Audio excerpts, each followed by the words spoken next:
বেদাত জিনিসটা কি? এক কথায়, সহজ সরল ভাষায়, বেদাত হলো ওই ইবাদত যেই ইবাদতের সিস্টেম আপনি কোরআনে পাবেন না, যেই ইবাদতের সিস্টেম আপনি হাদিসে পাবেন না, যেই ইবাদত কারো বাসায় তৈরি হয়েছে, বাসায় তৈরি হইয়া পরবর্তীতে এটাকে ইসলাম নামে চালিয়ে দিছে, ওটাই হলো বেদাত। এই ইবাদত কোরআনে পাবেন, এটা তো ঠিক আছে।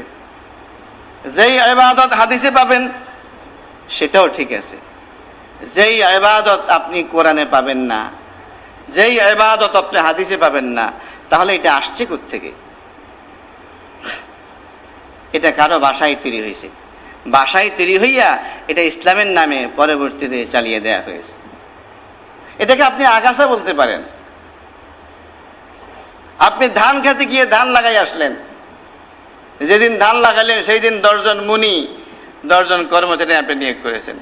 ডায়েরিতে এটা ডেট লেখা আছে, অমুক তারিখে এতজন কর্মচারী আমি নিয়োগ করেছি, প্রত্যেকে 200 টাকা করে আমি দিয়েছি। এটা ডেট জানা আছে, তারিখ জানা আছে, এটা জন্ম তারিখ আছে, এটা ইতিহাস আছে, এটা বিধিবদ্ধ, এটা লিপিবদ্ধ একটা বিষয়।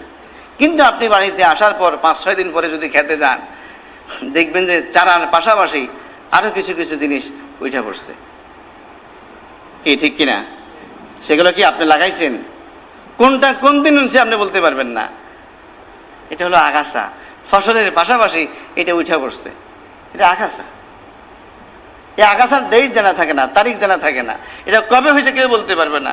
কে বানাইছে এটা জানতে পারেন, নাও জানতে পারেন, কিন্তু এটা ইসলাম কিনা এটা কিন্তু আপনি জানতে পারবেন। কে বলেছে, কোন কিতাবে আছে, কে বলেছেন, ইত্যাদি ইত্যাদি, এটা আপনার জানা আছে। তো বেদাত ইসলামের মধ্যে, ইসলামী শরিয়ার মধ্যে সুপ্রসিদ্ধ একটা শব্দ। প্রতিটি সচেতন মুসলমানকে, প্রতিটি আল্লাহ তাআলার বান্দাকে এই শব্দের সাথে পরিচয় লাভ করা উচিত। মুহাম্মদুর রাসূলুল্লাহ সাল্লাল্লাহু আলাইহি ওয়াসাল্লাম তিনি এর সম্পর্কে বলেছেন, মান আহদাসা ফি আমরিনা হাজা মা লাইসা মিনহু ফাহুয়া রাদ। এখানে তিনি দুটি বিষয় বলেছেন, বেদাত কি এটাও বলেছেন, আর বেদাত যদি কেউ করে তাহলে এটার কি হবে সেটাও বলেছেন। বেদাত কি?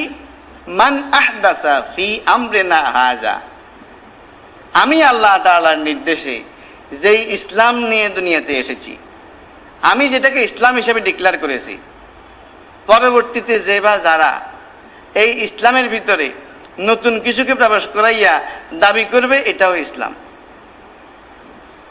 মান আহদাসা ফি আমরিনা আই ফি দীনিনা, যেই ব্যক্তি নতুন করে কোনো কিছু রচনা করে আমার দ্বীনের মধ্যে ঢুকিয়ে দেবে, মা লাইসা মিনহু, যা ওই দ্বীনের অংশ না, যেটাকে আমি দ্বীন বলে ঘোষণা করি নাই, ফাহুয়া রাদ আই ফাহুয়া মারদুদ, সেটাই প্রত্যাখ্যাত।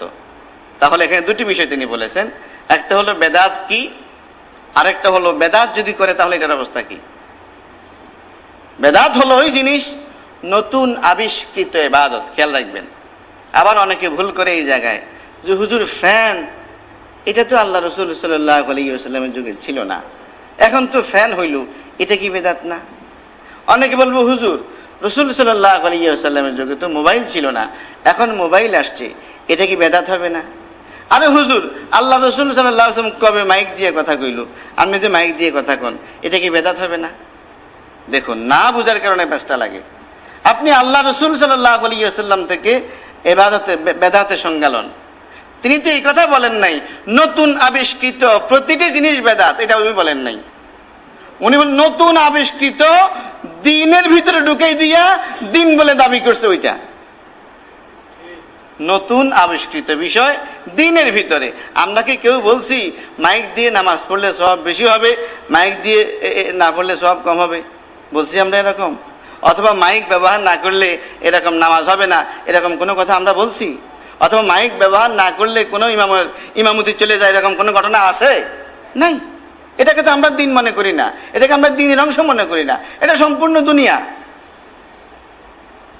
রাসূল সাল্লাল্লাহু আলাইহি ওয়াসাল্লাম খুব সুন্দরভাবে বলেছেন, মান আহদাসা ফি আমরিনা আই ফি দীনিনা, আমার দ্বীনের মধ্যে যে ব্যক্তি ঢুকাইল, দ্বীনের মধ্যে, ঢুকে গিয়ে দিন বলে দাবি করলো।